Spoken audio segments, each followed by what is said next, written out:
Ladies and gentlemen, thank you very much for joining us this edition of Leak Project.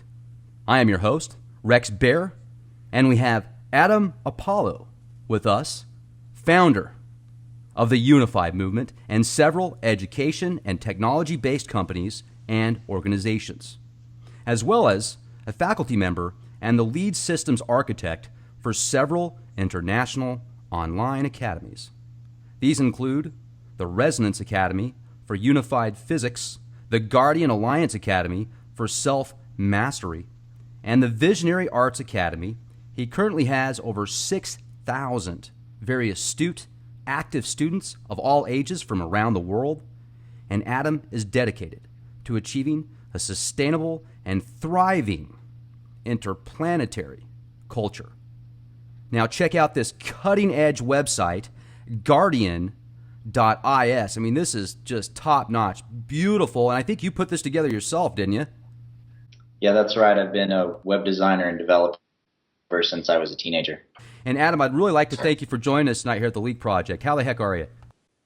It's a pleasure. I'm doing fantastic. It's a beautiful day here in Asheville, North Carolina. The flowers are all going off.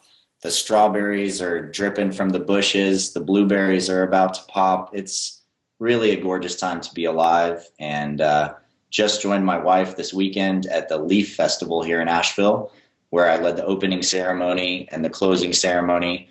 It's about 6,000 to 10,000 people come through there, and it's really beautiful.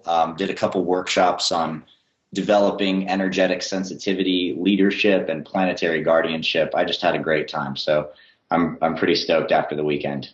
Yeah, that's great. I spent a couple months in North Carolina back in 2013 and just had the time of my life. Went all up and down the coast, the Blue Ridge Parkway, Asheville, just everywhere. And then South Carolina. That's just a beautiful place to live. And, certainly a lot of history out there also.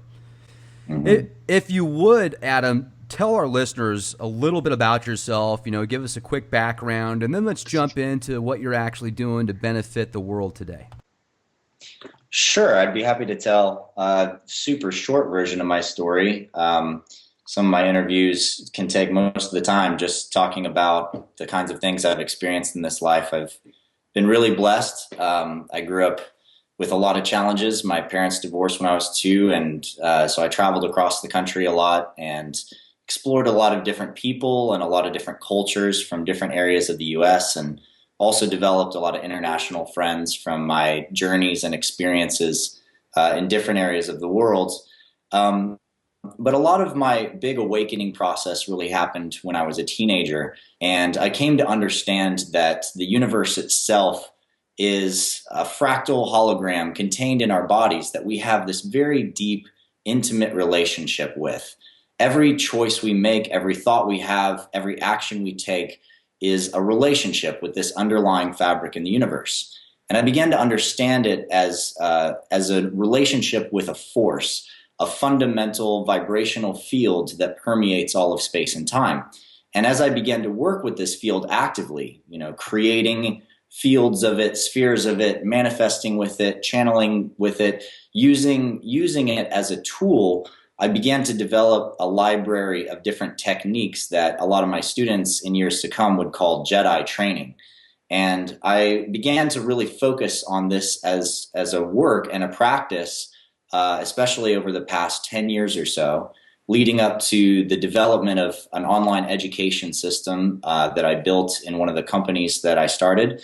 And this education system facilitates teachers from around the world to come together and share insights in these cutting-edge layers of our deepest level relationship with the fabric of space itself.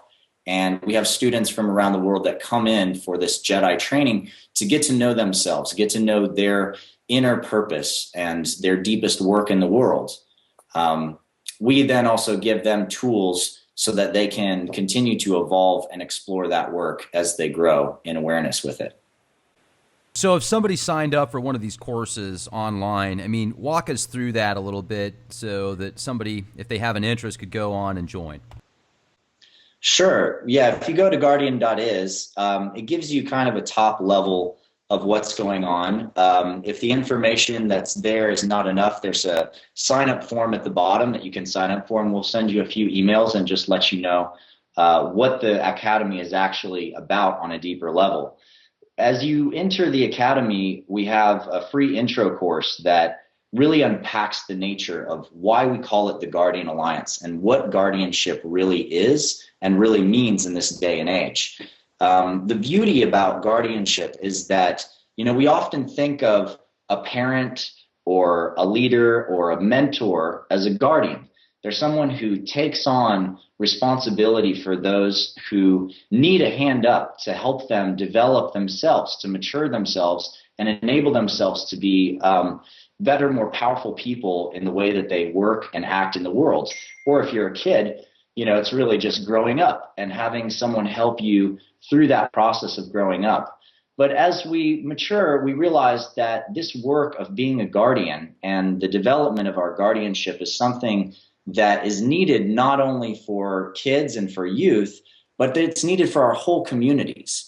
What we're really lacking in this day and age at a community level and at a global level is a real presence of guardians and guardianship, where there are people that have the fundamental skills needed for mediation, conflict resolution, onboarding, initiations. If you look at the ancient cultures throughout the world, one of the things they did really well is a lot of cultures around the world had very specific initiation practices. And we're missing those initiations in our lives. I mean, in Western culture, especially in the United States, your biggest initiations are getting your driver's license and eventually having an opportunity to buy or drink alcohol, right? But these are not really initiations that transform the way that we see ourselves and how we play our role in the world. So a lot of the Guardian Alliance is about bringing people into a space where they can have those initiations. And we do it not by doing a blind wash and pretending that everyone's the same. Instead, we recognize that each person has a different series of gifts. And if they can unlock those gifts, then they can find a path where their strengths can really be leveraged to doing great work in the world. And they can also find their weaknesses. And through developing their weaknesses and getting to know their strengths better, they begin to develop this circle of mastery, what we call the mastery rings in the Guardian Alliance. Now, you talk about some of these initiations, and I think it's fascinating, the different cultures. There's many mystery schools and secret societies that offer initiations to enlightenment and, mentally, spiritually, etc. So the first thing that came to my mind, and I'm sure many of our listeners, when you brought that up, is these dark rooms with the hooded, with people that wear hoods and walk on a checkerboard floor because it represents the yin and the yang, the alpha, the omega, etc. Could you describe what you mean by some of these initiations? Yeah, well, first I'll address the point that you make there is a really valid one. And what's interesting about things like Freemasonry, which is a good example of one of the secret societies, or Rosicrucianism also has secret initiations. And a lot of these groups, if you look back in history, they initially are responses to persecution that's going on within religious communities, and particularly the Christian church. These are individuals originally that had secrets and knowledge about our relationship with the universe. Sacred geometry, for example. Freemasons utilize different kinds of fundamental geometric structures, which they're not fluffy, metaphysical, New Age ideas. These are ancient ideas of how geometry relates to architecture, to our communication with the universe, and how the fabric of reality is actually constructed. And so a lot of these secret societies developed these groups and these initiations to be able to bring people in while also helping them get out of these spaces where they're being persecuted. Now, of course, as many of your listeners probably know, over the centuries, a lot of these secret societies became abused. The need to keep these ideas secret became more oriented around a desire for power, to distinguish one's own abilities from the abilities of others. Now, where we come in this time is we've recognized that we're out of this time period where hierarchy, where the structures of one person having more power than another person are simply outdated.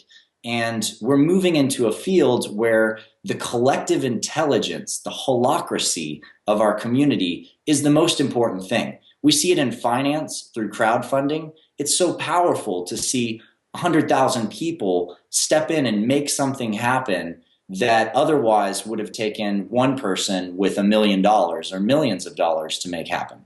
And this kind of crowdsourced strength is a lot of what the Guardian Alliance and the kinds of academies that I'm working on are about. It's about creating this equilateral community, a round table for the modern age, so to speak, where we can come together, we can share our ideas, where any student can become a teacher, and every teacher is always a student there to learn from each other. And that's, I think, what really distinguishes us from the kinds of hierarchical initiation groups that have existed in the past. Now, the initiations that we're talking about are ones that involve getting to know yourself and the inner gifts inside of you.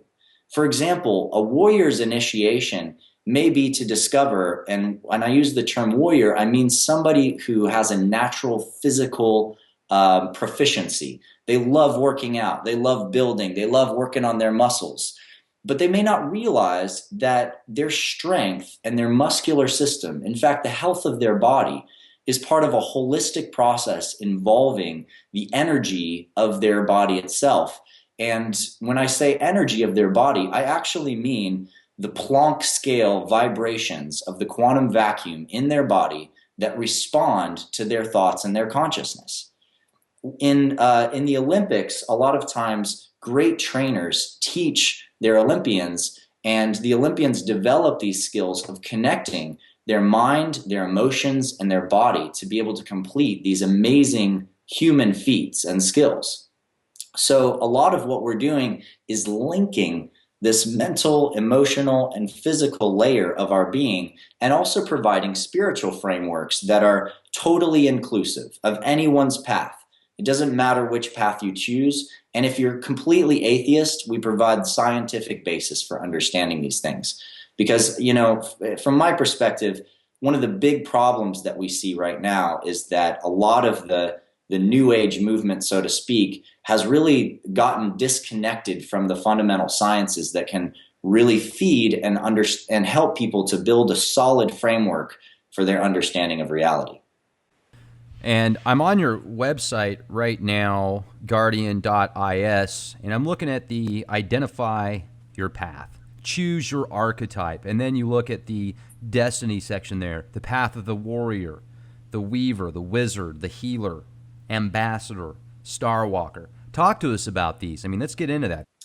This framework was actually developed early on in my awakening process, when I began to realize as a teenager that the process of getting to know yourself, and coming into full alignment with your whole self is a process of getting to know each layer of your energetic body and each aspect of your consciousness. So you have a physical layer of consciousness that you're developing through connection with your body and development of strength and energy inside of your body. That's the warrior path. The weaver is the field in which we are exploring our sexual and our social connections and communion through emotionality. In other words, as we grow up, we have to get to know our emotional relationship with ourselves and others. We have to develop the emotional capacity to overcome fear, to show up as who we really are in different social situations. And of course, those levels of development become even more acute as we move into sexual relationships. It becomes extremely important that we develop a sensitivity to different emotional spaces that we may feel in ourselves or empathically feel in others. In the wizard path, we develop a consciousness of our minds, and that our minds are actually containers that can hold, steer, drive, and move information and energy in different ways. It is the layer of us that develops strategy. It's the part of us that develops the concepts for business structures and how to roll them out. But it's really at its fundamental level a relationship with our own minds, and the importance of connecting to our own mental structure. I'm repeating a few phrases here and there because I notice my video freezing now and then. So just in case we're losing a little bit of signal, I'm just trying to make sure that our listeners stay in tune with us here. This is perfect.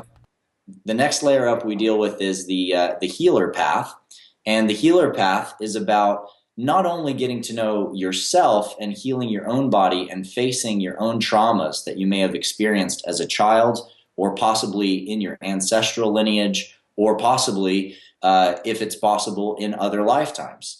And through this development of healing inside of yourself and overcoming the weaknesses inside of you, you also gain these keys that you're able to give to others.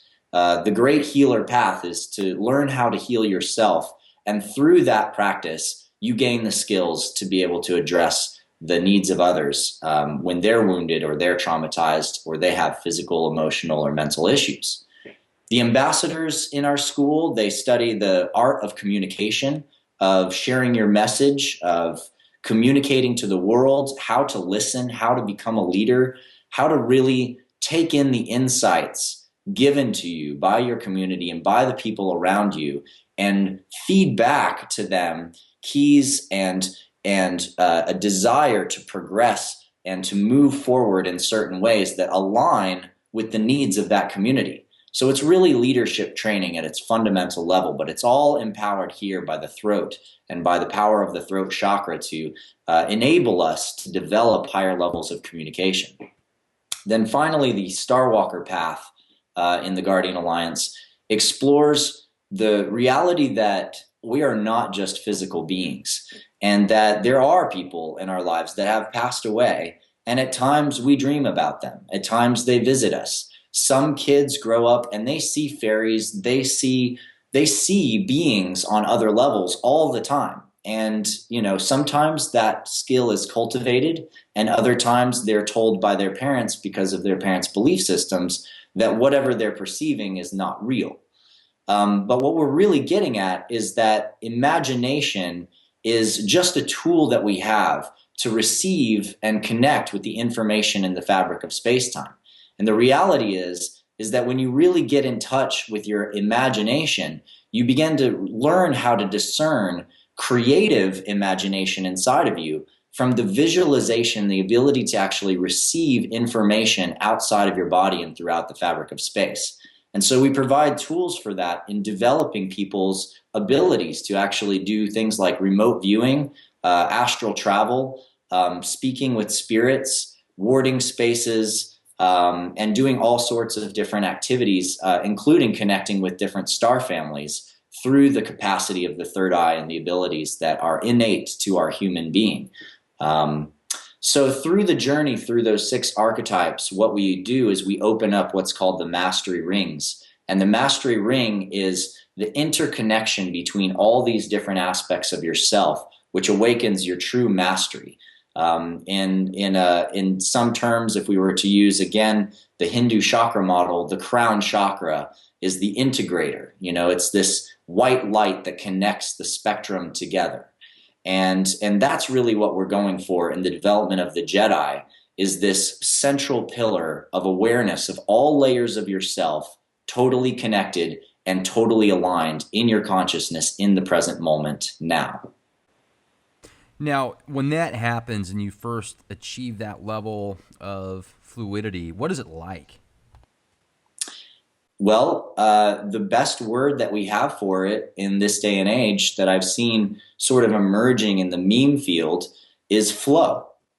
It's the experience of flow. When your mind and your body and your emotions are all connected, at that moment that we have that full connection between our mind, emotions, and body, we begin to experience a new level of a relationship with the space around us. The Flow Genome Project is a great example of a lot of scientific research that's being done in this area that we call flow, where your whole being is syncing up and all of a sudden your performance just absolutely goes out the roof. But in my assessment, flow is only one half of the coin. Flow is the part of you that's individual. That's your mind, your emotions, your body. Chakrically, we'd be talking about the solar plexus, the sacral chakra, and the root chakra. It's the warrior, weaver, wizard path in the Guardian Alliance. But development of the other layers of ourselves in the collective field, our healer nature, our star walker nature, and our ambassador self, that's where we learn to take the flow that's inside of us and also be able to work with everything that's outside of us. We begin intuitively reading and watching the flows of energy. We use our voice and our communication to get into a flow. We use our heart chakras to feel the flow of what's happening in the space around us and align ourselves to it and be able to be in greater service to our community. You know, great hip hop artists I like to think of as epic ambassadors in the flow. You know, they speak and they align their words with the fabric of time, and they open the rhyme till the truth divines and lands until we open the doors, because all of it is under the floor. Everything's grounded, being and seeing and open, all that we believing, all that we are, you know, etc. It's like allowing yourself to be in connection with the flow of words that are already moving with truth through you and expressing those externally. You're also quite the musician as well, right? You do DJ work, events. Yeah, I do. I've been DJing since 1999, and it happened that one of my close friends went to Europe. He got turntables, and he brought back epic records from all over Europe, and trance and breaks and drum and bass and house music. And came back, dropped his turntables and all the records off with me and said, I'm going to, peace out, I'm going to Mexico. I'm going to be going and traveling down in Central America for the next couple months, so enjoy. And so I just tapped into it, and I started spinning records. And I'd already had friends that I was going to events with for many years who were masters at spinning drum and bass, is in particular. And I just fell in love with it. I fell in love with the idea that you don't have to create everything from scratch, but you can actually weave existing, beautiful, incredible music together to create an architecture of human experience. I also produced music for a few years. I owned a club for some period of time, and I've done many events. And nowadays I mostly travel and play at festivals and large events. I'm playing at Sonic Bloom Festival next month, just outside of Denver, Colorado. It's about 2 hours south of there, and I tend to record all the sets I create just to give the music away to people and let them really enjoy it. So if you Google or you just look up Adam Apollo on SoundCloud or on Mixcloud, I'll come right up, and there's a bunch of sets you can download for free and just enjoy them, because I love sharing beautiful music with people. Yeah, that's awesome. Now, the genre, is it like an electronic, techno type, dubstep? Well, most of what I play is electronic music of one form or another. As I said, you know, when I got started, I've played across all kinds of genres. A lot of my recent sets over the past couple years, I've really gotten into what's called chill step and future garage and down tempo, and really crafting musical experiences that open up your heart and help you to have greater lovemaking with your partner, or really get into the flow while you're driving and just tune into a higher level of yourself. I have also done a lot of different sets recently, from trance sets that are just epic songs for your superhero nature, to drum and bass sets that are liquid and beautiful and just keep you grooving and moving and are great for driving fast and that kind of thing. Cool. Very cool. Yeah. Now, I'm looking also, you've got different courses. You know, I mean, obviously there's the initiation, finding your path that we've talked about, then Mastery Ring 1, Ring 2. You talk a little bit about Ring 1. Maybe you could walk our audience through part of that and give them, you know, somewhat of a initiation if they wanted to go that route?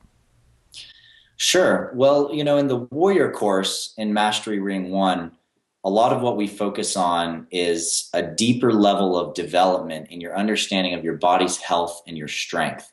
So we give people that take that course a lot of different practices to work with that help you to move your energy through your body.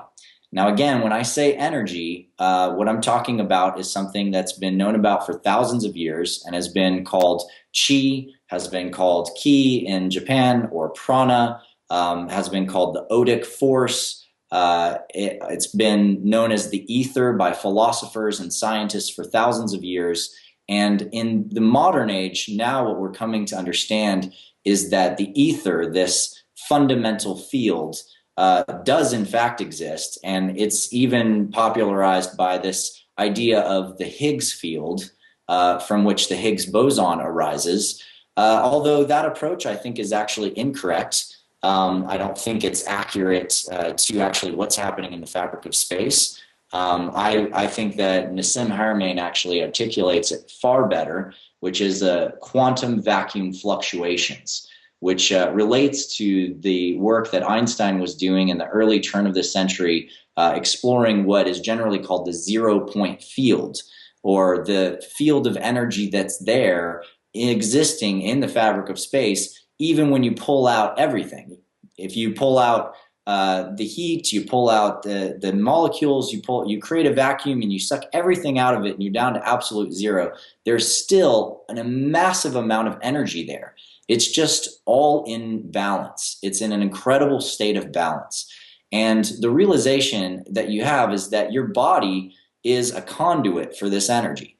And what happens is, as you develop a consciousness of how to use your breath and use your movements to consciously move and direct the flow of this energy, you can absolutely feel it. You can work with it. It'll increase your strength. It allows you to do incredible things like, bust through many layers of boards, which is an old martial arts trick, slice with a katana through many, many different levels of bamboo.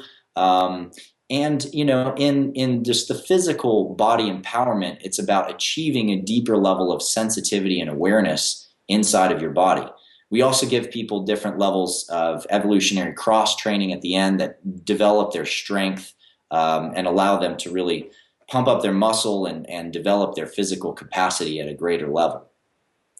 As students go into the Weaver course, we challenge them with certain things. For example, one of the practices that your audience can go out and try is just go out and to a public place and just lay down in the middle of the concrete, like on the side of a street where people are walking, and just lay down and just do that for a few minutes and just lay there and relax and feel all the space around you. Feel the people moving around you.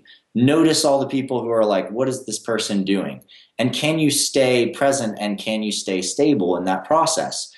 Or stand up and start singing a song. Just publicly in the middle of nowhere. It doesn't matter how good or bad of a singer you are. Can you overcome your fear and express yourself in the face of the public with trust in who you are? And if you find that you're someone that has a lot of challenges with that, or that idea really excites you, I think you'd love the Weaver course and you'd love coming in there and joining us in that space of training. In the Wizard course, a lot of what we deal with is stilling the mind. Realizing that the mind tends to get filled up, go nonstop, be constantly task-orienting, track-orienting, and what happens when we constantly have this mental field moving is that we don't create enough space for new inspirations and new insights to come through.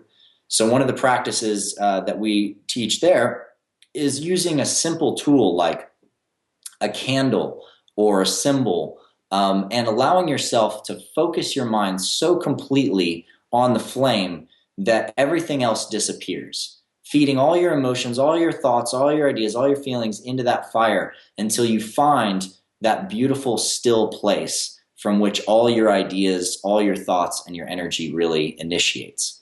So that's the wizard course, and we go way deeper than that into how to then apply that into magic, manifestation, creation of your destiny, fulfillment of your life path, business strategies, and etc. As you move through the courses. In the healer course, a lot of it is getting to know those places in us that are wounded.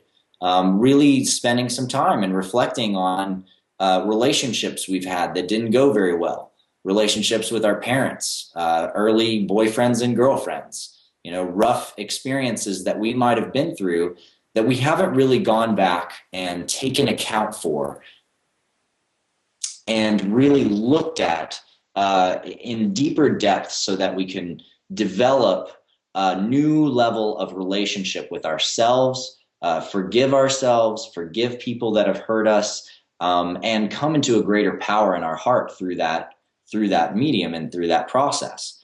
And then we take that to actually offering that as a gift to other people, and how you can bring forward those innate pieces of wisdom that you've cultivated through healing yourself to others in your life. For the people that join in the ambassador course, a lot of what we're working on is public speaking. How do you sit in front of a camera like I'm doing right now and just keep talking?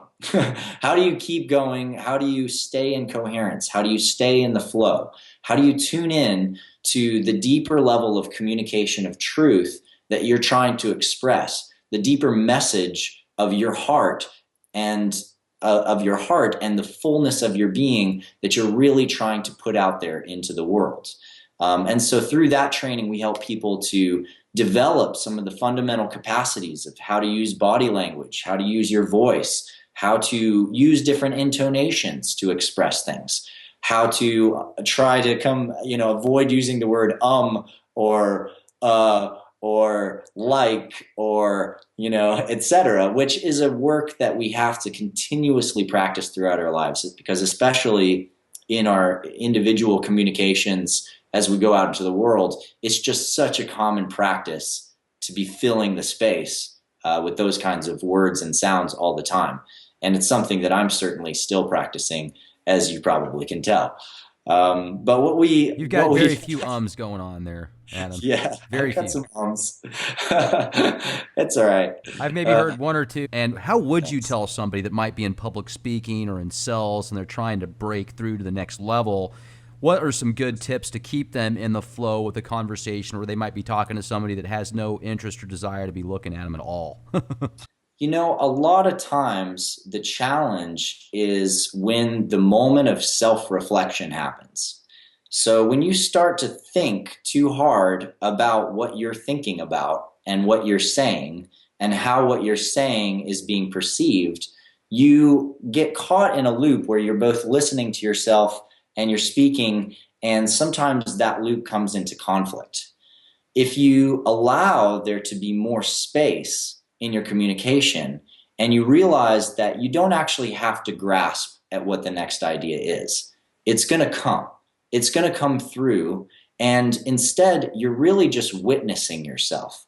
You're stepping back and you're allowing whatever's coming out of you to be perceived for whatever it is, and letting go of the judgment that you messed up, that you said something wrong, that you made a mistake is essential. We all mix words up. We all occasionally flub with one piece of word here or there. The president does it, So recognizing that we have those innate qualities inside of us and that we're going to probably make a mistake at one point or another is about giving ourselves grace. It's giving ourselves the tool to say, you know what, it's okay. It doesn't matter. I may say this correctly. I may say it incorrectly. I may stutter. I may but if I'm focused instead on really what it is that I'm trying to share and giving the gift that I'm trying to share and really feeling what I'm saying, then I can stay in the energetic, harmonic, and flow of the communication, and I become a much better communicator. Yeah, it's nice, too, when you can just be smooth and fluid, because if you're talking what comes from the heart, people are going to see that instead of just some type of projected approach where you're trying to put them in a certain box or put them together. People can tell when you're genuine, and that's what's so nice to speak with people from different fields here at the Leak Project like yourself, I mean, I can tell 100% that you are passionate about this. And it's funny how you use the term Jedi, because I've always been fascinated with the powers of the Jedi. It's just amazing how, if you look at the principles and such, is that why you chose the term Jedi with your work? You know, that's an interesting story, and I'd be happy to share that story with you. I had always had a resonance with the idea of the Jedi, growing up, and especially when I first discovered that I had an energy body and I could actually create strands of energy between my fingers and see them, or, create a ball of energy in my hands, literally a focused field of the quantum vacuum fluctuations that responds to my consciousness. I felt like I just discovered the Force. And a lot of my exercises with my good friend Chris Oriana, who I grew up with during that time when I was waking up, we started applying it to different things and testing it in all kinds of ways. Like, could you blindfold yourself, stick out your hand, and feel where an object was in the room?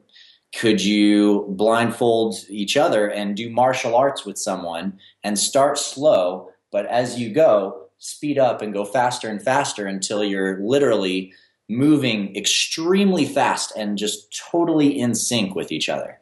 And can you recover energy into your body extremely quickly when you're in a place where you're completely wiped out and you're so tired, you're so exhausted, you've been hiking forever, whatever you've been doing that's exhausted you? Can you tap into an energy source like the core of the earth or the core of the sun and revitalize your being very, very quickly? And over time, I realized that these weren't just Jedi skills. There was a whole library of different cultures of magic and consciousness and physiological skills like yoga and Tai Chi and martial arts that all hold these keys. But as I started really assembling the field of these keys together and putting them into coherent trainings for my students and apprentices, what happened was they would come out of the classes and they would be telling other people, man, have you checked out Adam's Jedi training? Like, dude, you got to check out Adam Apollo's Jedi training. Go to his next workshop. And so I took that in and I was like, it really is Jedi training, and I should probably just try using that for a while. And as I was using that and kind of marketing with that, I even had, LucasArts at one point, guys in their forums were like, who's this guy doing Jedi training? Like, is he licensed, And I was like, is he licensed? At this point, I didn't want to, sorry, go ahead.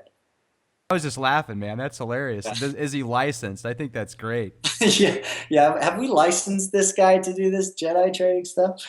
And so I realized that it wasn't probably the best idea as the trainings got larger and larger to just call them Jedi trainings. And the real initiative behind all of it was doing Guardian training. But in the process of that whole journey, what I discovered was the truth about the Egyptian word Jedi and the Egyptian Jed. And the Egyptian Jed is one of the most common symbols you'll find if you go in the temples around in Egypt. And the Jed and the Ankh are often used together. And what the Jed represents is it's a pillar that connects between all of the worlds.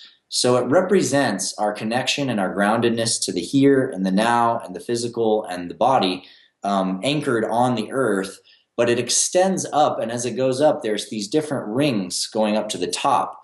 And those rings represent our physical, our emotional, and our mental being.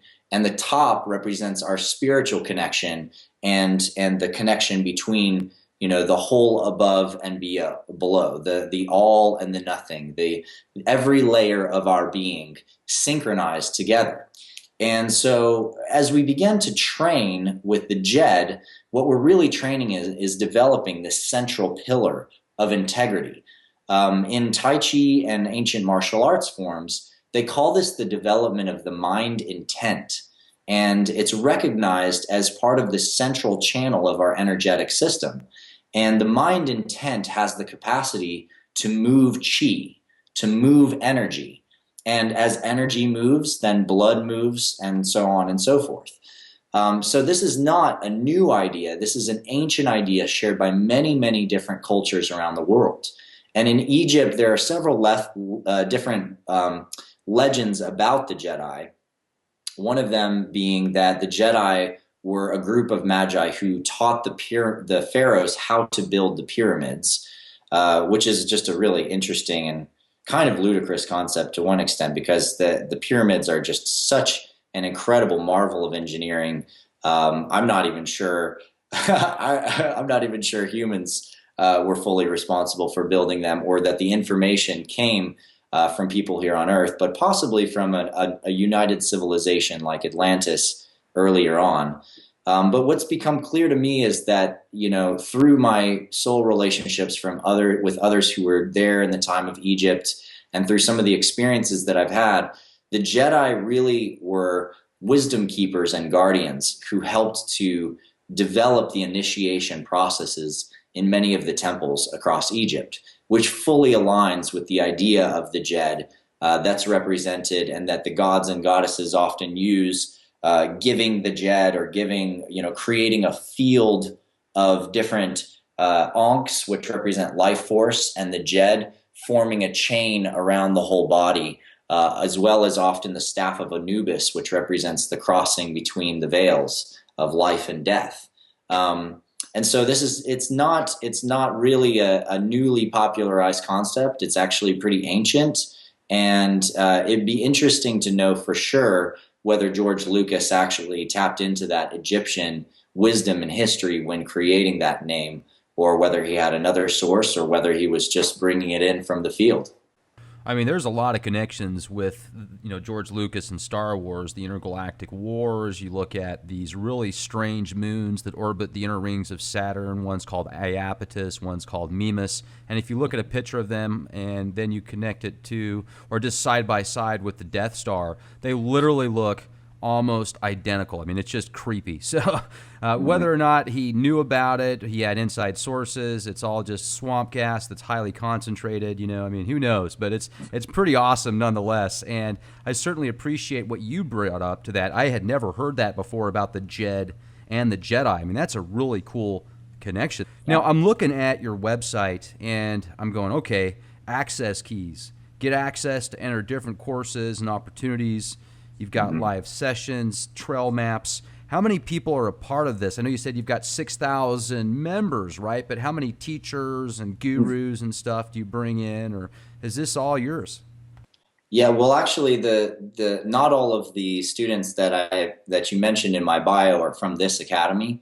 We also have about 4,000 students in the Resonance Academy, which is a school for unified physics, where we actually study the properties of quantum gravity and this fundamental vacuum fluctuations that exist in the fabric of space. And we've published, and I wrote a whole massive series along with Nassim Haramein and Marshall Lefferts and Amira Val-Baker, and others, other faculty of that academy, to create a full onboarding experience where people can really understand where we came from in physics since the time of Descartes, and all the way through to the time of Einstein and the end of the ether, through quantum physics and quantum mechanics, through string theory, loop quantum gravity, and all the way up to the current kind of cutting edge insights in physics, and what we're beginning to really understand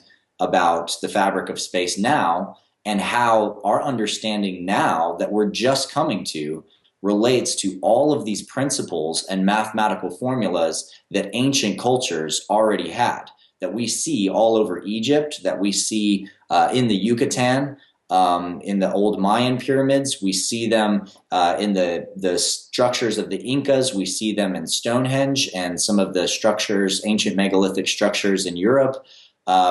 So there are amazing insights about our fundamental physical relationship with the fabric of space that have been known about for thousands of years.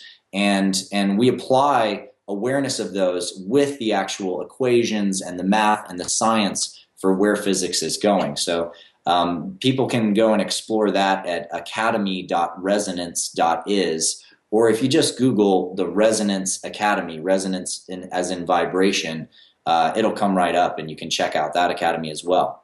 In the Guardian Alliance, we have about 2,000 active students right now, and close to 4,000 are on our list and coming into the intro course and the free courses and joining us. So, the number of active students is growing all the time. But yeah, they're spread across the two different academies. So to get through every single course and reach that pinnacle level, how long does that usually take? Well, the Guardian Alliance is an ongoing, evolving educational platform. So we're releasing new courses every couple months. And the curriculum map that we've developed covers sort of an overview of where you can possibly go and what you can possibly do. But as we release courses, that map evolves. And you asked the question if I'm the only teacher there. Absolutely not. We have there's 4 different teachers who are a part of the crafting and creation of Mastery Ring 1. And we just released another course, the first one in Mastery Ring 2, which is a beautiful course. It's about spiritual ambassadorship. And then we have another course that is going to be released in the next month or two, which is about meditation processes that activate your deepest bliss. It's called ecstatic meditation, and it's just fabulous and it's just absolutely amazing to awaken the body's deeper senses and feelings and open the chakras and sort of connect this pillar. And then we have another course coming out soon that's also a deeper dive into the chakras. I'm currently working on my next one, which is about past life regression and integration. So how to go back in time, recover skills, awareness, and knowledge, and bring that information into the current moment to be applied in your life, your business, your work, whatever it is you're doing. You said a moment ago that you used to be able to, I don't know if you still can or not, but create basically such a powerful electric, condense it so much in your hand, you could see like sparks and stuff like that. So is there something that you could share with our audience that would just make them go, wow, check that out, man. I want to do that.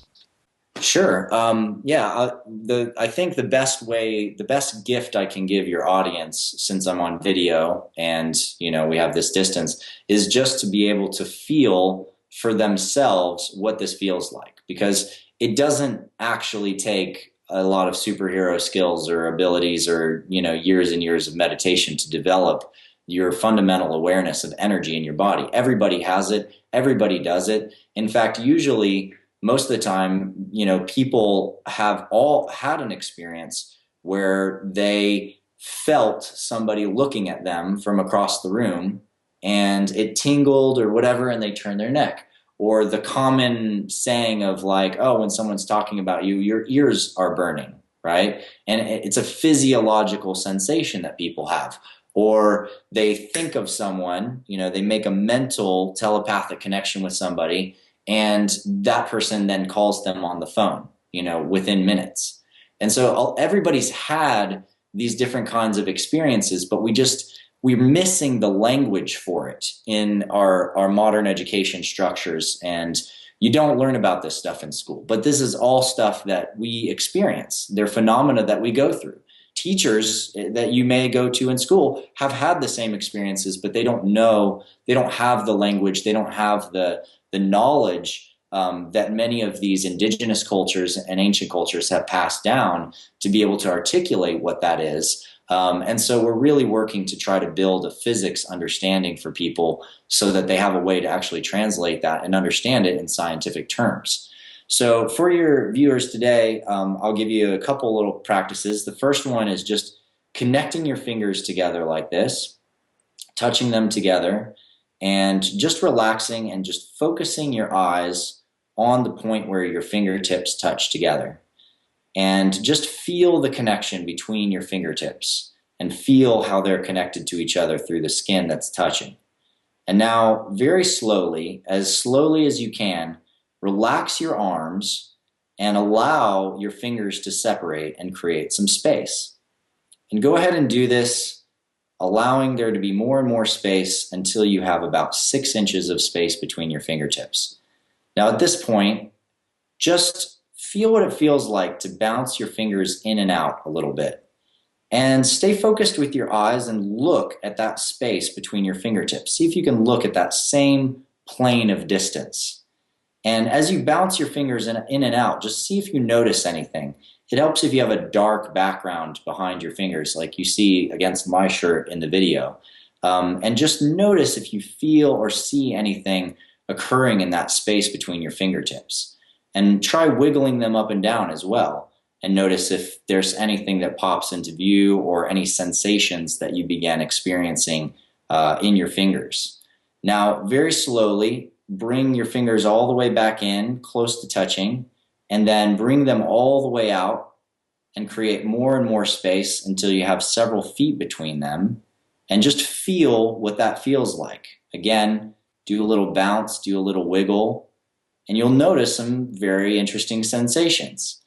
Now, as you bring your fingers back in, go ahead and allow them to touch together, and then collapse your hands all the way down to your palms. With your palms together, at this point, focus on the connection feeling of that little space, like that little hole that exists right there in the middle of your palms, the part that is maybe barely touching or is not touching at all. Now, with your focus there and your eyes focused there, start to relax your hands, and again, just allow, through relaxing your hands and relaxing your arms and just breathing normally, to fill a space between your hands.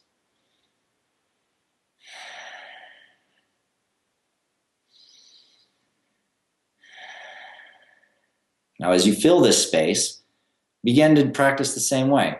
Notice what happens when you bounce your hands in and out. Notice how the sensation that you did feel on your fingers now distributes through your hands. Notice what happens when you expand that field out or expand or condense it back in. And just notice the sensations there. You can try moving it around. You can try flipping it up and down. And in a lot of my Jedi training courses, at this stage, what I do is I invite people to do a practice with a partner, where what you do is one partner starts and creates this ball and does so while imagining that their hand is being filled with one of 4 different elements. So they're going to focus on fire, air, earth, or water. They're not going to tell their partner what they're focusing on, but they just focus on creating the sphere of, say, fire. And as they create that sphere of fire, they're focusing on feeling that fireball in their hands. And then they're going to reach over to their partner, and their partner is going to open their hands like they're going to catch a ball. And you just put the ball in your partner's hands and peel your fingers off of it and let it go. And the partner who's receiving this field, all they do, your only job is to try to describe what it is that you feel in your hands. What's the sensation like? How does it feel to you? Move it around. What does it feel like on the inside? What pops into your mind? What color is it? Just describe the feelings and the sensations. Now, when I do this workshop, every single time, 95 to 98% at least of the people there's usually only 1 or 2 that don't have this experience, and there's a reason for that, which I'll tell you about in a second. When you pass this ball, the person who receives it will almost 95 to 99% of the time describe back to the person who created the ball exactly the properties of the element that person created. Now, this experience, once you've done this once, it completely changes your ideas about several things. 1, about your ability to be psychic. 2, about what the heck I'm talking about. Is this energy thing? And it really provides you with a visceral human experience to get to know what energy really is, and the fact that it can be tuned to different vibrations. It can be extended, it can be exchanged, it can be projected across the room. And a lot of people who learn how to master their relationship with this energy are also some of the greatest leaders, the greatest speakers, the people who are really making a difference in the world, because they understand that they have a relationship between their consciousness and what happens and occurs in the field of space-time around them. Tell you, I just did that while you were talking about it. Talk about the conversational hypnosis techniques there, that you mastered that pretty well, you know. Anyway, that was pretty good stuff, you know. So I was doing that, and I handed that over to Kristen here, the producer, and she's like, "Man, that's hot." I did it twice. Did I not? Yes. Yep, there you go. Bingo. That was crazy. And she's kind of shy. That's why she's the producer and behind the scenes here. Yeah, and it's really important to recognize that each person has a different concept of what fire is, or what earth is, or what water is, or what air is.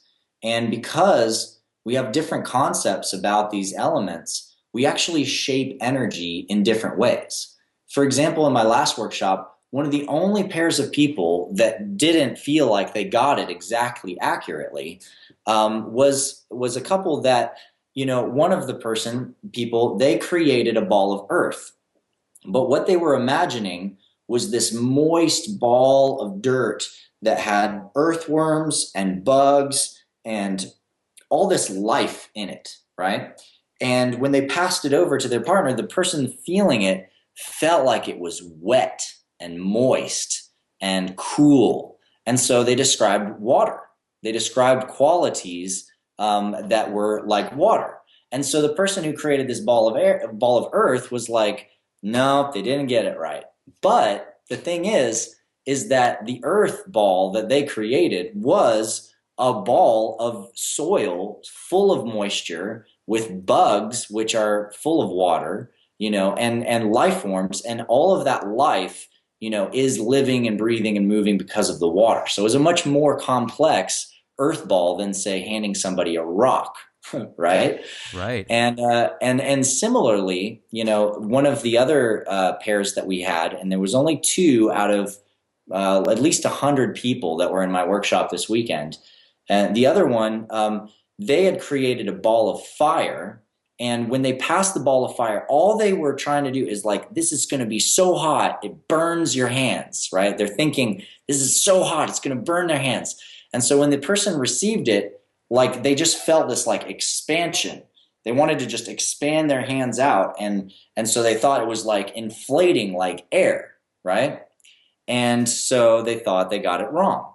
But when I discovered this, you know, what you realize is that when you hand somebody something that's extremely hot, what happens? There's air coming off of it. There's heat coming off of it. And if it's really hot, you don't want to touch it. So you immediately pull back from the experience of it.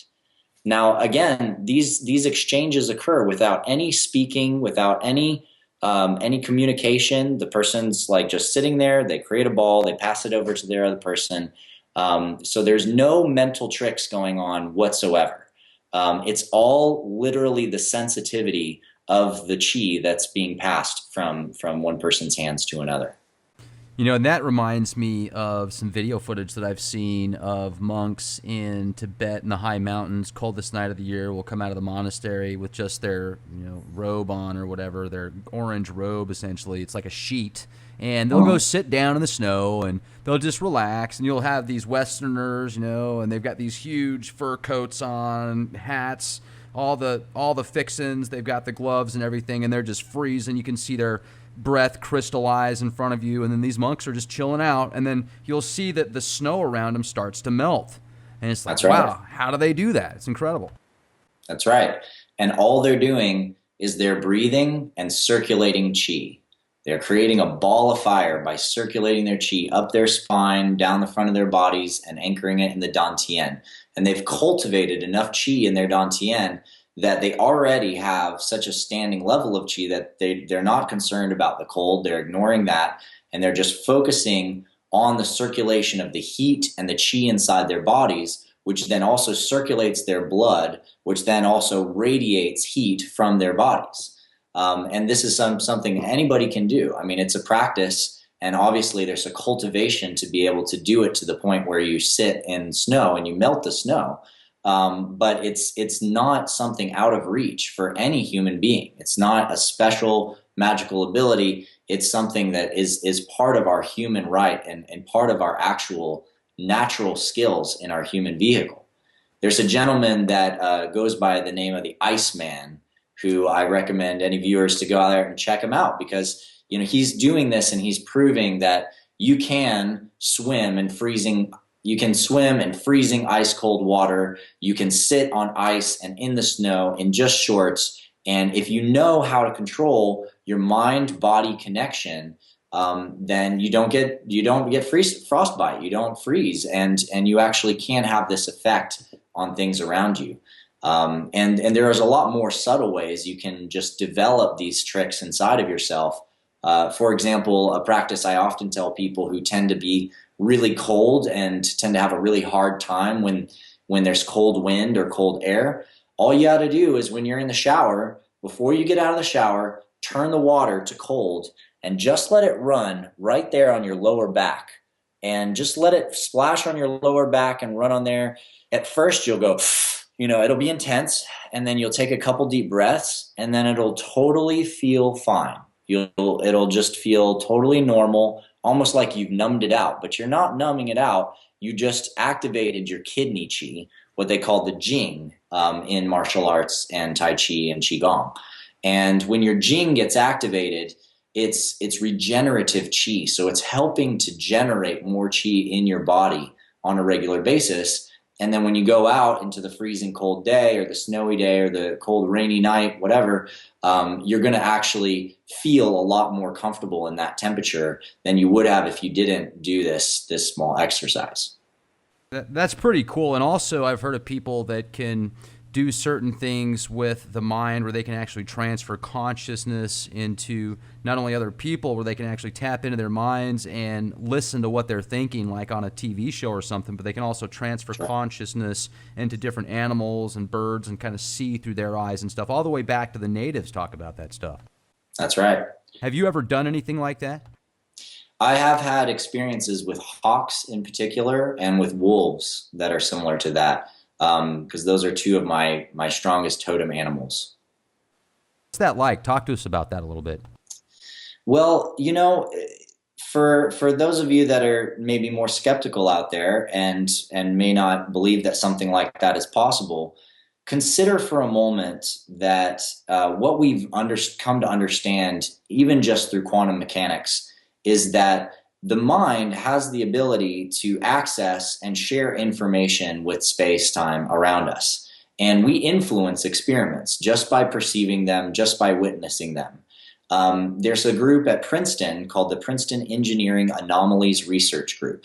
And they've done one of the most comprehensive studies over the past 20 years that cover how our minds influence random number generators, how we can remote view locations in distant places, having never seen those places before, and we can actually remote view a location and describe a location just using what you would think was imagination. And then a person completely outside of the experiment then decides and chooses an envelope that has a random set of coordinates in it, and then they pull up those coordinates, which then somebody else took a photo of the place in those coordinates, and then they review the person's description with the photo at the coordinates, and they usually get over 70% accuracy. Well, it's funny you say that. I just want to interject real quick, because we've had, just to back up your testimony there, we've had Dr. Courtney Brown, Daz Smith, Dick Allgaier, and also just talked to Lynn Buchanan. I mean, this guy is the pioneer. I mean, he's right there with Ingo Swann when it comes to remote viewing. He was a part of a Stargate program with the military, black ops kind of stuff, heavy duty. And, it's amazing. Not only can you see in these sessions, but these guys that are really good at it, they can feel it, they can smell it, they can hear. I mean, just every sense, like they're in it. It's incredible. That's right. And we call that, in the Guardian Alliance, we call that developing your astral capacities. So if you think about the fact that you have different layers you could look at it as different electromagnetic field layers of your body, but you also have these different layers of consciousness. You have your thoughts, you have this visceral sense of feelings moving through your body. You have physical sensations. And when you connect your physical sensations to what's going on in your mind on a deeper level, you begin to develop a lot more sensitivity with your mind itself. So, for example, you can do simple things, and this is something that anybody can practice. Just sitting across the room from something, imagine yourself walking over there and imagine yourself touching a surface like a wallpaper, or going outside and feeling the certain texture of a tree.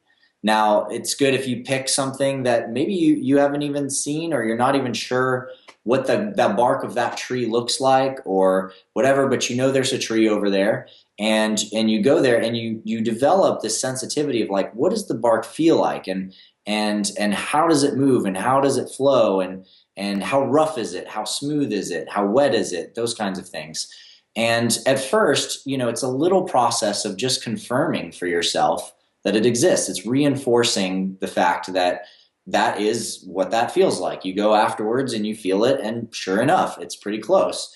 You might be accurate sometimes and you might not other times, but as you develop this, you get more accurate. And then what happens is you start being able to go and move your consciousness into another space that you don't know what's in that space, and begin to get information about what's there, smelling what's there, tasting what's there, feeling what's there.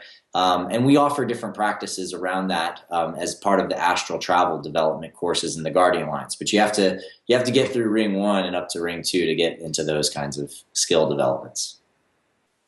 Have you ever had an out-of-body experience? I have had many out-of-body experiences.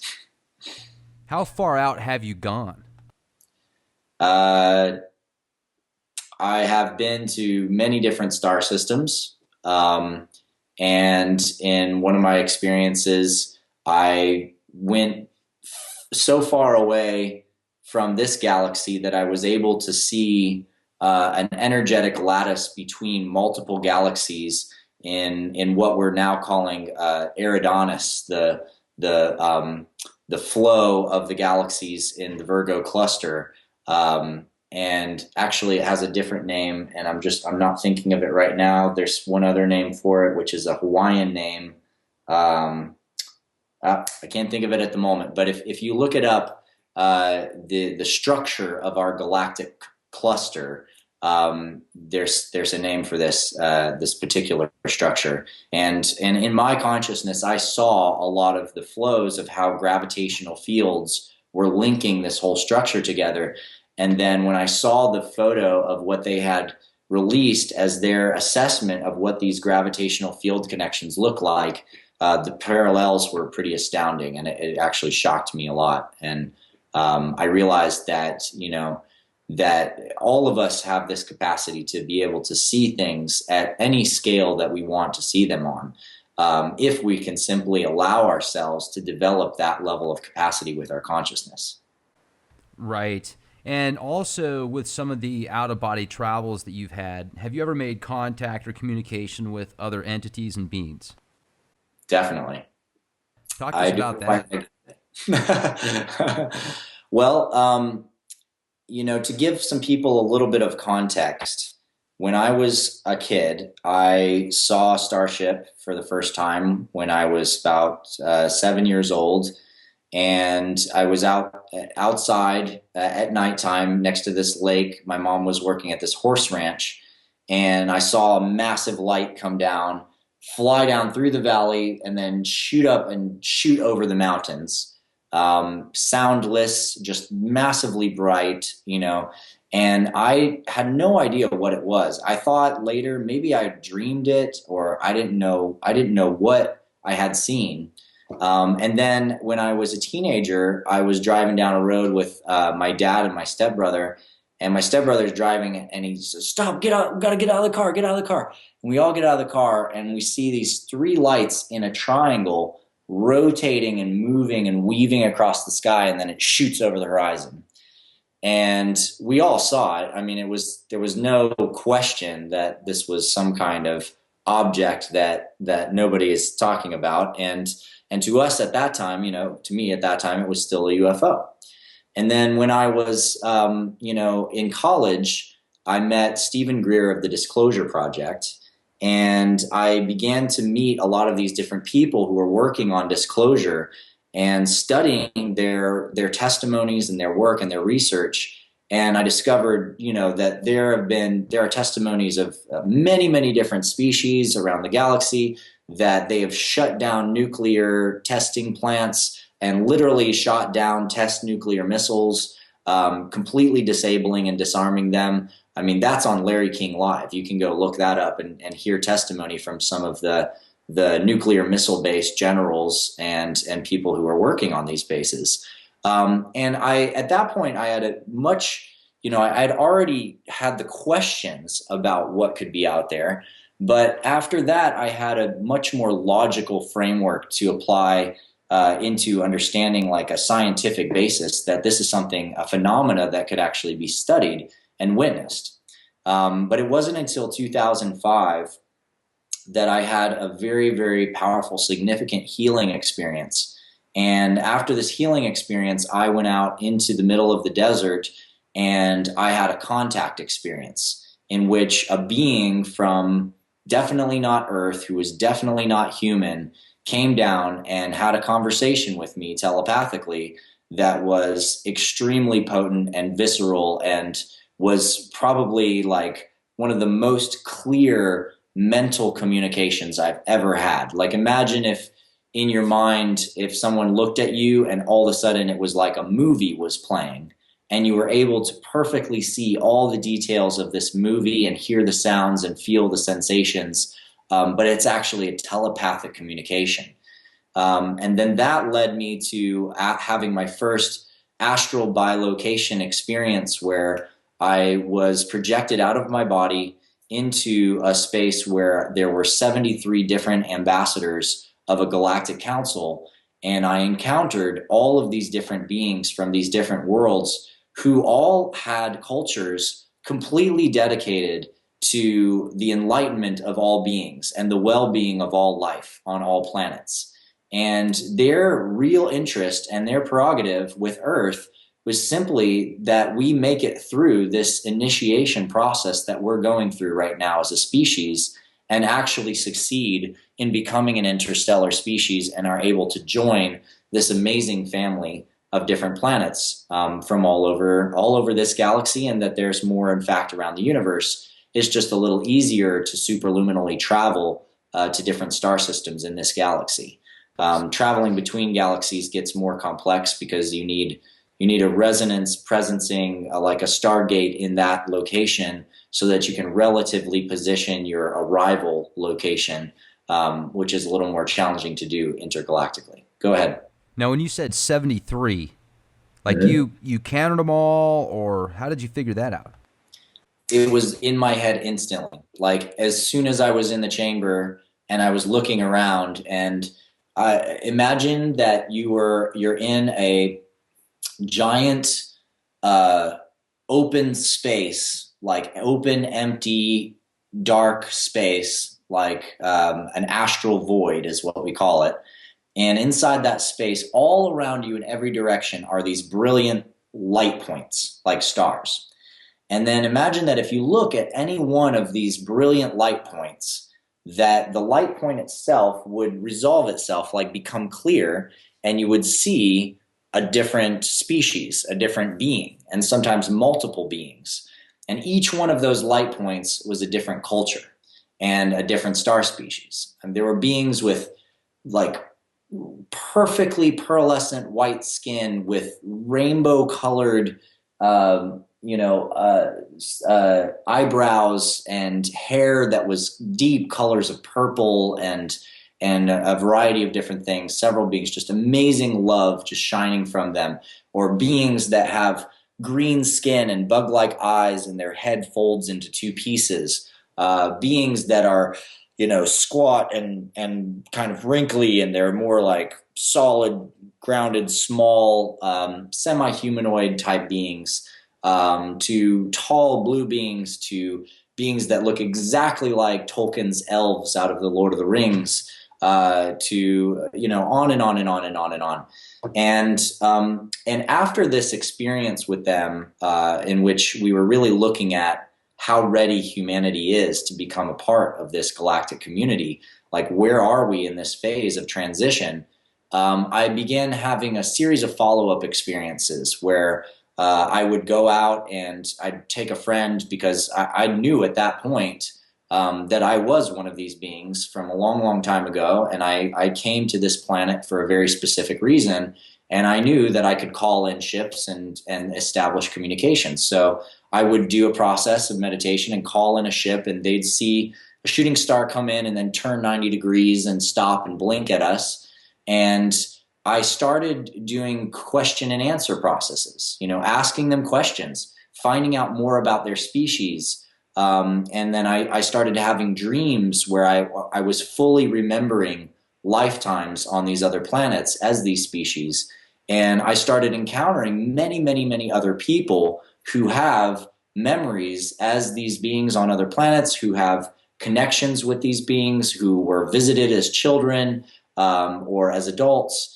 And I began doing a huge study process. And it's actually a psychological process in which you literally record and study the direct experiences of a variety of individuals in order to gain a greater picture of a series of events or of an underlying reality that's shared by many, many, many different people, very diverse people that don't even know each other, people that haven't even seen some of the Star Wars movies or any of those things. And I do a presentation on this with a gentleman named Alfred Weber, who works with Exopolitics. Oh yeah, great guy. We had him on the other day.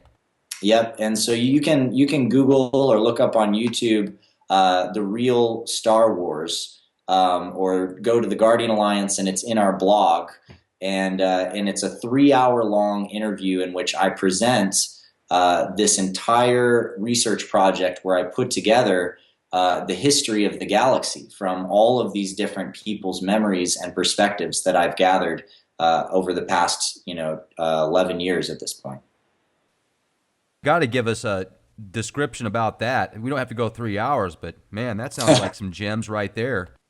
Well, the teaser is that what you find out is what you realize is that, it's possible, as we were talking about earlier, that certain authors, people like George Lucas, for example, may have been tapping into an actual history of events that went down a long, long time ago. And the stories that come out through The Lord of the Rings, for example, Star Wars, even Gene Roddenberry's visions of the future that he has, that maybe there is an actual connection to real experiences that people actually had around those events. And that they're not just symbolic, they're not just archetypal. And the reason why so many people resonate with them is because many of them were actually there and actually identify with being there and going through those kinds of experiences. Now, you would think that if it was just a process of people saw a movie and then, whatever, they have their own imagination or visions about that movie that come around, or dreams, and they get switched around, you would think it would follow the trajectories of the movie, or it would play out with some of the similar kind of exact storylines and things like that.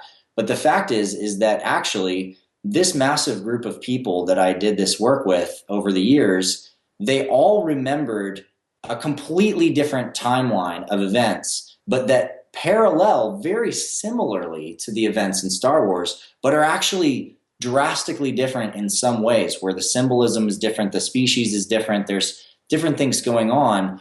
And these are people that don't even know each other and yet have the exact same kind of visceral memories of some of the challenges, some of the traumas, some of the things they went through, some of the breakthroughs that they had as these beings in other planets, possibly, tens to hundreds of thousands of years ago in other areas of this galaxy. And the whole picture as it comes together is quite intriguing, and it really shows us a lot of keys and secrets about certain things. If you're interested in extraterrestrial phenomena, there tends to be a lot of information that comes up about reptilians. You hear a lot about Arcturians. You hear a lot about the Greys or the Zeta Reticuli. And when you watch this presentation, it really puts a lot of these different species and cultures and the dynamics, the traumas, the issues, and the history of them into context. And it's a context that doesn't only make sense for our metaphysical perception of reality or our mythological stories, but actually makes sense in the way that events have played out throughout human history on this planet as well, as a follow-up from those things that happened across the galaxy. So if you're interested in extraterrestrial histories, knowledge, galactic stuff, I highly recommend checking out that interview. It's been a huge piece of my life work for many, many years. Absolutely. I'm going to have to watch that after this interview. That sounds great. And another thing that I wanted to ask too is if you go back that far, there's a lot of information that I've read about the reptilian agenda, and I've heard everything under the sun. Now, one of the things that I've wondered before is if there really is a reptilian presence, an extraterrestrial race of reptilians, whether or not they're the shapeshifter type or the ones that eat people or the ones that are nice and, they'll shake your hand and go have lunch with you, vegetarian style.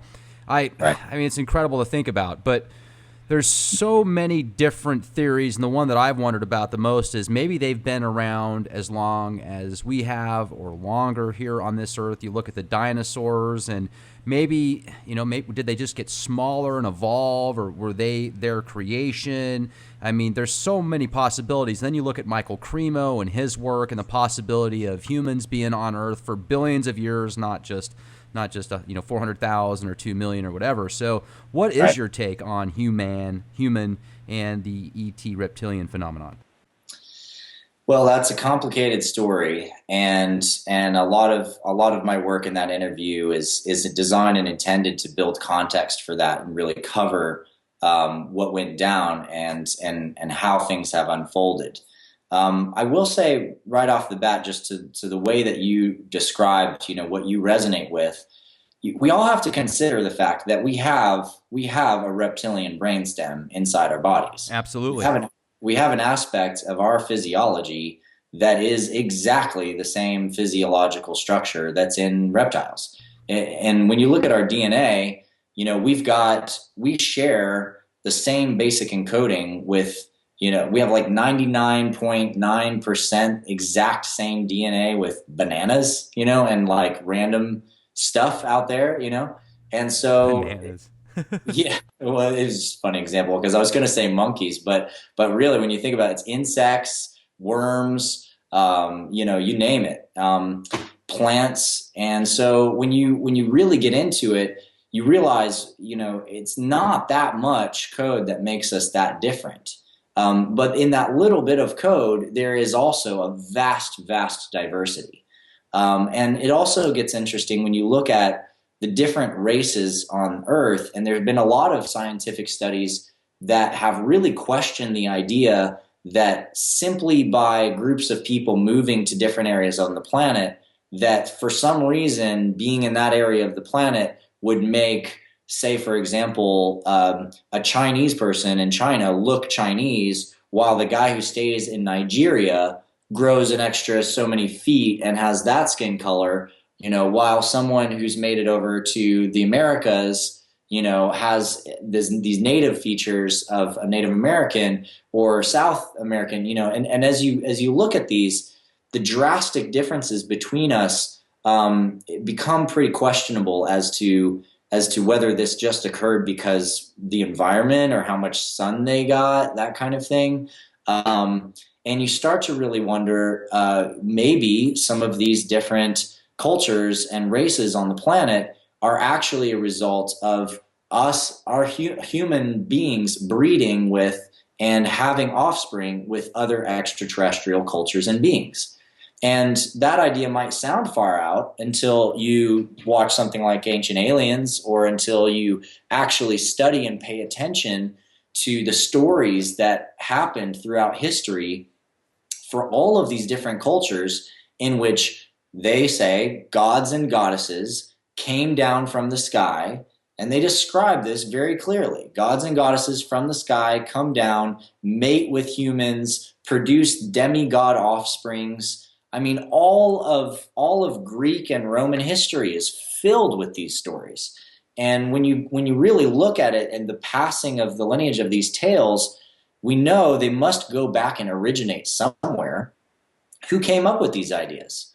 Who made up these ideas? And why are they not just Greek and Roman? Why are they Taoist? Why are they Mayan? The Mayans said that the four corn peoples and colors, the four colored people of the earth, the four corn peoples, the four different colored peoples came from four corners of the river in the sky.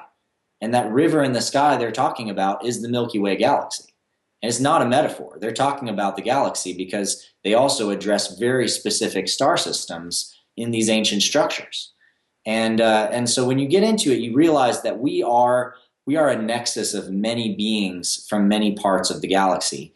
And in relationship to the reptilian phenomena, I'll just say that it is just as likely that many reptilian beings have incarnated as humans or merged with humanoid DNA and been born as humans, or that we've taken on aspects of those DNA, or that, in my assessment, it's that there are specific beings who have a soul lineage. In other words, their incarnations as humans go back as humans to the point where their souls originally came into this planet, and they came as reptilians, and a lot of the trauma that they had as reptilians and their fundamental issues around control dramas, needing to prove their strength, needing to overcome others, needing to take power from others, and where the original wounds of that actually came from, which I address in that talk with Alfred Weber, continue to play out here on Earth. You see them in our terminology, like the idea of the draconian way of doing things. And these are just literally little metaphors and references to something that we all collectively know is true. But for some of these families, they're still playing out the idea that their bloodline is different and that they are somehow better than others, or that everyone else is somehow supposed to be slaves to them. And this is deeply related to these original traumas that the reptilians have, which I believe actually comes from originally being dragons in the Andromeda galaxy and having your DNA stolen. But I don't want to elaborate on that too much further because that's a whole deep wormhole for us to go in there. But you can explore that in that interview with Alfred Weber. Okay, now I've heard of the Draco and the Draconian type at being at the upper echelon of many of these extraterrestrials. So that's very interesting, and certainly would like to get into that in the future when we have more time. So appreciate you giving us these gems and maps of where to go if we want to get more information. And Alfred's a great guy. We had him on a couple months ago here at the Leak Project, and we talked about the gray goo and the AI and some really strange things. So it's fascinating the times we live in. What's your take on the chemtrail phenomenon and all of these nanoparticulates that they're blasting into the atmosphere?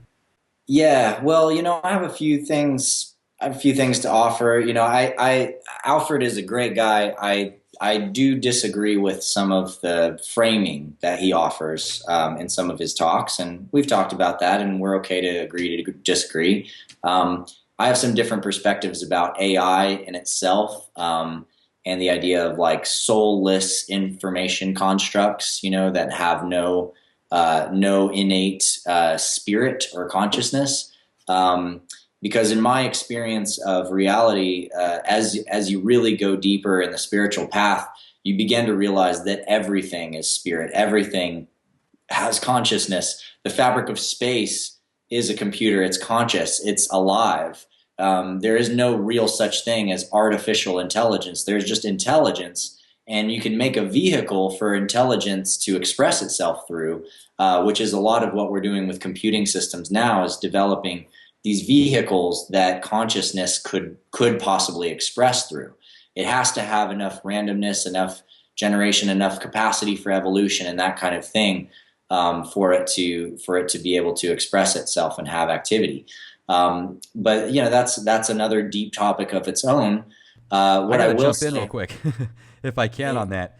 I just wanted to add to what you sure, said go because ahead. that was pretty powerful. And I've often wondered that same thing. Everything out there, whether it be a rock or a plant or some type of, piece of wood somewhere, there's that molecular structure that keeps it put together the way that it is. It's got to have some type of consciousness or programming or software, essentially, to create that hardware. So when you say these, you kind of make me think of, you've got that more of an idea set of some of these transhumanists where they're trying to just do whatever they can, some of them, to create this just amazing next level high gen stuff. And then you've got the naturalists out there that are like, well, this is going to take away the human possibility, the equation of human beings. We could essentially be obsolete if you've got these supercomputer systems that can run on biohardware, that can run through nuclear generators, whether it's a 50,000 degrees or 200 below zero or whatever. People can get freaked out about that kind of stuff. So I've wondered that, though. Do you think that spirit itself is knowledge in and of itself, experiences and consciousness, essentially? Yes, I do. And I would say to clarify that that I'm really in neither one of those camps. You could think of me as a Jedi ambassador who's trying to help both the camps understand a deeper level of knowledge about reality itself. Um, and when I say that, what I mean is that what the naturalists have right. When I say that, what I mean is that what the naturalists have right is this awareness that there is an innate intelligence to life that already exists. Like, why spend all this time trying to develop intelligence in something else? Plants are really smart. If you go to Damanhur in Italy, they have plants that are sitting on drivable electric carts that have little electrodes hooked up to their leaves that connect to a MIDI controller. And the plants can actually drive themselves around and park wherever they want to hang out in the sun or hang out in the shade and that kind of thing.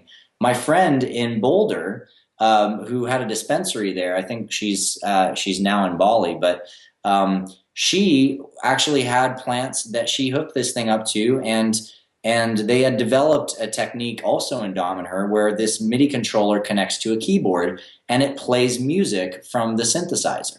And now the plants, over time, they actually learn and actually are develop an entire, completely original capacity to express music through these synthesizers. They play songs, and they become better and better and better musicians over time. If you watch things like The Secret History of Plants or pick up that book, it's got an amazing amount of knowledge about the intelligence that already exists inside of plant life. And, just recently there was a study published that for the first time was like, oh my gosh, it's possible that other small animals actually have the ability to self-reflect. What if they're actually fully conscious? And it's like, wow, you finally figured that one out, huh? Like everything has consciousness, right? And so, when you understand that everything has consciousness, then you develop a new understanding of what happens when you construct things that can move information and consciousness inside of them, like computers. Technology becomes a realization of a vehicle that's just externalizing what we already can do on the inside. The man himself, Dunk Engelbart, who designed the mouse and who actually created Hypertext Transfer Protocol, HTTP, which comes in, anytime you type in a link on the internet, it's always HTTP something. The guy who developed this was an old man. I interviewed him years ago at the International Symposium on Digital Earth. And, back in the 70s, these guys were already doing video chat. And they figured out ways to do stuff. And, his original mouse design was a mouse and a keyboard. And he taught his kids how to do it, where they could type 10 times faster than you could on a normal keyboard and use that hand as a mouse to drive, an object on the screen. And what his work was about, I think, really relates to the deeper possible progression of where we can go and bring these gifts together. which is the understanding that technology's gift is to really augment the abilities that we already have inside of us. It's not meant to replace it. Like uploading your consciousness into a computer is not really necessary. Like, you don't need to do that, because if you want to live forever, well, when you die, your consciousness gets uploaded into a massive computer. That computer is the universe. It's the fabric of space itself. And do you end? No, you don't. In fact, your information and your consciousness continues through time, and in fact stays, in my experience, stays individualized. I think it's possible to merge your consciousness with a collective and experience total oneness, and this is what we experience as our oversoul, or some people's experience of God, where you actually merge your consciousness and you experience what it's like to be the infinite, eternal, everything and all that is, the whole system itself and beyond that system itself. And we do that on smaller levels by syncing up with our friends, with our colleagues, and we have these interconnected relationships in this web of consciousness that continue to exist, but we also maintain some level of individuality as a soul. Our soul may incarnate again and again and again, body after body, and us people able to actually have the memories, the skills, and the knowledge from each one of those times that our spirit form and our soul construct went in and merged into a small fetus inside of a mother's body, and were born into that body to experience that as our vehicle for that lifetime. You can see more and more incredible work being done right now where kids, have come out. There's a video of this kid who, as a kid, he starts having memories and all this stuff of being a fighter pilot and crashing his plane off the coast of Japan in World War II. And he's able to describe these things in such detail that they actually figure out who exactly he was. They go to the spot that he remembers crashing, and they recover his plane. So I think that there's plenty of data out there. And for me personally, it's been a huge part of my life experience to integrate and recover these different lifetimes that I've lived and the memories and the skills that I developed in those times, so that I have a more integrative knowledge and perspective in how I can face the challenges that we're facing as a human species now on Earth. Absolutely. And have you ever made contact with what you might consider like a demigod, or something or an angel, or something really, really powerful? Certainly. I have encountered some powerful beings. Power is an interesting word because, consciousness is just relative to its capacity for responsibility. In other words, what you're capable of being and feeling and knowing that you are responsible for is the level that your consciousness exists on. So from this standpoint, we can say there is a hierarchy of responsibility. In other words, one being may feel an immensely deep responsibility to care for their entire village. Another being may feel an immensely deep responsibility to care for the consciousness of an entire planet. Another being may feel the responsibility, the actual visceral knowledge, knowing, awareness, consciousness, and ability to respond to consciousness changes happening at a solar system level or even a galactic level. And when you really begin to look at the universe as an expression of consciousness, you realize that there is a conscious being that we call the sun. There is a conscious being that we call Gaia, the earth. There is a conscious being who is our mother galactic center, who is literally the body of this entire galaxy. So have I encountered these beings and have I had experience with them? Absolutely. And the thing about demigod or essence of God is that these beings also, because at the level of their consciousness or the level of their being, they incorporate in their bodies the cells of all the star systems, or the cells of all the planets, or the cells of all the people on the planet, or all the life on a planet, or all the people in a village, depending on which scale you go to, that, just like you have cells inside of your own body, you are also a part of those larger structures. And in fact, you have the consciousness of those levels of being already inside of you. And so you could think of the path to the infinite eternal unity as being the shortest distance of that path is between you, the center of the Earth moon system, the center of the sun, the center of the galaxy, the center of the galactic cluster, the center of the universe, and then the center of the multiverse that we're in, and then the mystery. And that's the quickest route, the actual experience of being gravitationally connected. Like the idea that if you just relax and you literally relax and let gravity hold you, you're literally being pulled towards the center of all existence at all times. And that's the beauty that you see in a lot of the ancient avatar meditations, spiritual teachings on the planet. It's doing without doing. It's the true Zen of realizing that simply by being, you are fully interconnected with everything that is all the time, always. Nice.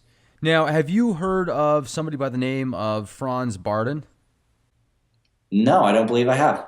Okay. I've talked about him a few times before in a couple other podcasts, and it just seems like a lot of the stuff that he put together when he was alive, he passed away many years ago, was very just like the mental abilities and such is really powerful. And I like how you bring things together with a practical approach like you gave us here a while ago when you said do this experiment where you kind of create the fireball, the astral fireball or the earth ball or whatever and hand it to somebody else. That was a pretty neat experiment, and I was even doing that while we were talking, so I can confirm that, and so did our producer here. So, I think it's great that you do these kind of things. And do you have anything on the horizon? What's next for you? I mean, obviously you got so much going on right now with what you're doing, but are there other things as well that you're working on? Absolutely. I'll talk about a couple of them. First, in the Guardian Alliance, we're doing a live in-person event in Europe coming up the 1st through 3rd of July. And this event is called Sword and the Chalice. And we're doing it at a castle that's about, it's just a little outside of Berlin, within a couple hours of Berlin in Germany. And this event is a full weekend intensive. The first night, Friday night, we do an event in Berlin that's going to be all focused on distributed governance, cryptocurrency, consciousness, and leadership at a planetary scale, how we can really take back, manage, and take responsibility for our planet as a people on it, beyond relying on governments and nation states to make all the right decisions for us. And then as you go into the weekend at the castle at Schloss Heinrichhorst, which you can learn more about this event by going to swordandthechalice.com. And of course, it'll be posted on my Facebook and the Guardian Alliance as well here shortly. And this event over the weekend, we're training people in energetic studies. There's breaks where you can study archery. We have a professional archer there who's going to have a bunch of bows and train people in focusing the mind and consciousness. We'll be dropping into the Galactic stuff. We'll have a full epic costume event on Saturday night where a bunch of people from all over are coming in to party with us and have a big event with music and then more deep dives on Sunday into the Jedi development, the consciousness development, and crafting a round table of leadership on the planet. So if you're in Europe or any of your listeners are in Europe and you know people there that might benefit from this event, go to swordandthechalice.com and check it out. That's one of the big events that I have coming up. This summer, I'm releasing the Visionary Arts Academy, which will be opening up to students to sign up, pre-register, get involved, become part of the membership. We have a series of artists who are working on different courses within that academy to share different visionary arts skills, how to use your consciousness to create art in the world, and how to use that as a practice to create change in your life. And that's going to be at a really amazing school. You can go to visionaryarts.academy now just to sign up, get on that list if you're interested. And, but the real big project that I'm working on this year, that's in process, that I'm doing a big fundraising push for, with my company, Superluminal Systems, and very open to other strategic investors coming on board with us and getting involved in it, is to develop a system that we call the last social network.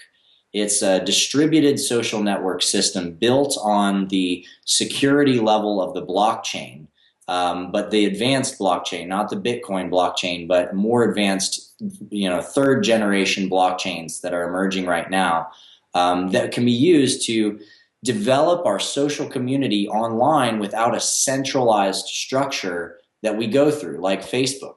And a lot of the tools that we're building into this system are like gesture controls, 3D spaces where you can move the data and see it as a sphere or see it as hexagonal tiles, or drop it into a list like a Pinterest or a wall like Facebook, and really play with your network and play with the consciousness in your network, exchange trust as a currency with your network, and develop your own trust currency within that network, and also produce and create different content that you can monetize, you can sell to the network, to keep the flow of value and information moving through the field. If you want to learn more about that project, the website is core.network, core.network, network.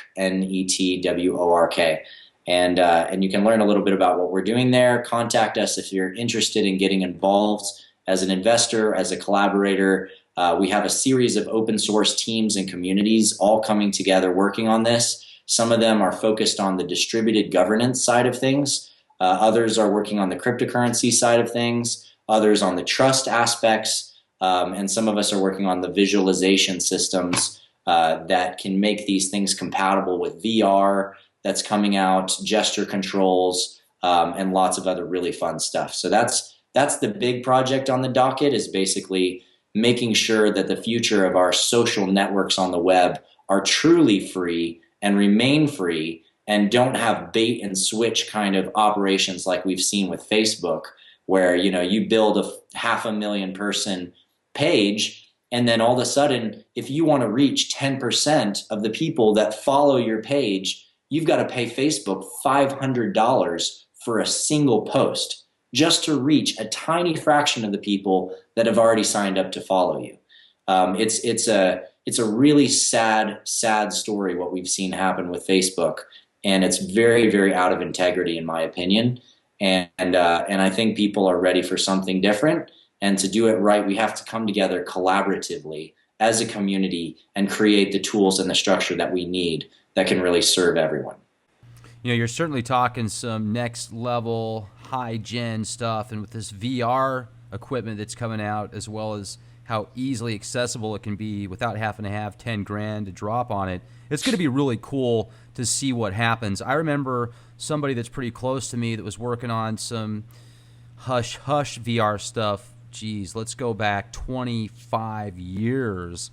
And he couldn't tell me what they were doing, but I would ask him, okay, well, is it turning them into people that get, superpowers? Is it taking somebody that has mental retardation, making them a savant? What's it doing?